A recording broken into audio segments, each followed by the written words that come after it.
தொலைக்காட்சி நேயர்களுக்கு வணக்கம்.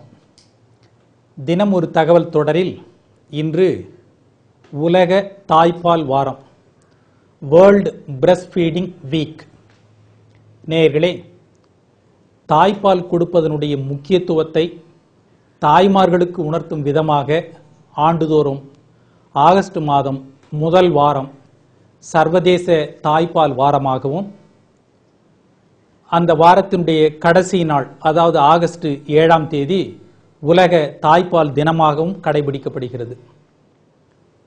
இந்த தினத்தினுடைய நோக்கம் என்ன என்றால், குழந்தைகளுக்கு தாய்ப்பாலுக்கு இணையான உணவு எதுவும் இல்லை என்பதை வலியுறுத்தி, குழந்தைகளுக்கு தாய்ப்பால் தருவது குறித்த விழிப்புணர்வை தாய்மார்களிடையே ஏற்படுத்தி, பிறந்த குழந்தைகளுடைய ஆரோக்கியத்தை பாதுகாப்பதும் மேம்படுத்துவதும் தான் இந்த தினத்தினுடைய முக்கியமான நோக்கங்களாகும். ஆக இந்த தினம் உலகளவில் ஏறக்குறைய ஒரு 170 நாடுகளில் கடைபிடிக்கப்படுகிறது.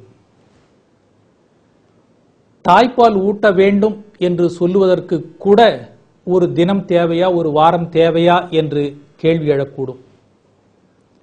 அப்படிப்பட்ட கேள்விக்கு ஆம் என்பதுதான் பதில். உலக அளவில் 40% குறைவான குழந்தைகளே தாய்ப்பாலை பெறுகின்றன. அதாவது 60 விழுக்காடு குழந்தைகளுக்கு தாய்ப்பால் கிடைப்பது இல்லை. சரி, குழந்தை பிறந்தது முதல் 6 மாதம் வரை கண்டிப்பாக தாய்ப்பால் கொடுக்க வேண்டும். அதன் பிறகும் ஒரு 2 வயது வரை கொடுக்கலாம் என்று உலக சுகாதார நிறுவனம், அதாவது வேர்ல்டு ஹெல்த் ஆர்கனைசேஷன் WHO என்பது வலியுறுத்துகிறது. குழந்தை பிறந்த முதல் 1 மணி நேரத்திற்குள் தாய்ப்பால் கொடுக்க தொடங்கலாம். குறிப்பாக முதன்முறை கொடுக்கப்படும் பால் குழந்தையினுடைய நோய் எதிர்ப்பு சக்தியை ஊக்குவிக்கிறது. குழந்தைக்கு தேவையான புரதங்களும் அதில் அடங்கியிருக்கின்றன. குழந்தைக்கு தாய்ப்பால் தருவது குழந்தைக்கு மட்டுமல்ல, தாயினுடைய உடல் நலத்திற்கும் உகந்தது என்பதுதான் உண்மை. மேலை நாடுகளில் பெரும்பாலான பெண்கள் குழந்தைகளுக்கு தாய்ப்பால் தர விரும்புவதில்லை என்பது வேதனைக்குரிய உண்மை. உலக சுகாதார நிறுவனம் பிறந்த குழந்தைக்கு சிறந்த ஆகாரம் தாய்ப்பால் தான் என்பதை வலியுறுத்தி பிரச்சாரம் செய்து வருகிறது. அதனை ஒட்டி தாய்ப்பால் ஊட்டுவதால் ஏற்படும் நன்மைகளை இந்திய அரசினுடைய மனிதவள மேம்பாட்டு அமைச்சகம் பட்டியலிட்டு காட்டுகிறது. குழந்தைகளுக்கு தாய்ப்பால் எப்படி ஊட்ட வேண்டும், தாய்ப்பால் ஊட்டுவதற்கான வழிமுறைகள். குழந்தை பிறந்த உடனேயே தாய்ப்பால் ஊட்ட துவங்க வேண்டும். குறிப்பாக 30 நிமிடத்திற்குள் ஊட்ட வேண்டும், அரை மணி நேரத்திற்குள். முதல் 6 மாதங்களுக்கு தாய்ப்பால் மட்டுமே அளிக்க வேண்டும்.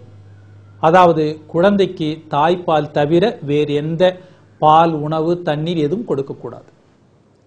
2 வயது வரையோ அல்லது அதன் பின்னரோ கூட தாய்ப்பாலை தொடரலாம், தவறில்லை.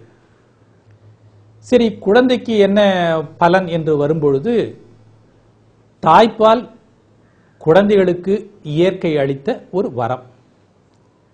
தாய்ப்பால் குடிக்கும் குழந்தை அதிக புத்திசாலித்தனமாக இருப்பதுடன், தாய்ப்பால் குடிக்காத குழந்தைகளை விட அறிவு கூர்மையில், அதாவது IQ, அந்த இன்டெலிஜென்ட் கோஷன்டில் 8 புள்ளிகள் அதிகமாக பெறுகிறது. தாய்ப்பால் ஊட்டுவது என்பது மூளை வளர்ச்சியையும் அறிவுத்திறனையும் மேம்படுத்துகிறது. குழந்தையினுடைய அறிவுத்திறனையும் மூளை வளர்ச்சி மேம்படுத்தும். தாய்ப்பால் ஊட்டுவதால் 5 வயதுக்கு கீழ் உள்ள குழந்தைகளின் இறப்பை 13% அளவுக்கு தவிர்க்கலாம். ஆக பிரசவித்த உடனேயே தாய்ப்பால் ஊட்டுவதால் அதிகப்படியான இரத்தப்போக்கு மற்றும் இரத்த சோகைகளுக்கான வாய்ப்பு என்பது குறைகிறது. தாய்ப்பால் ஊட்டுவதால் மார்பு மற்றும் கர்ப்பப்பை புற்றுநோய் ஏற்படாமல் தற்காத்து அந்த எலும்புகளையும் பாதுகாக்கிறது.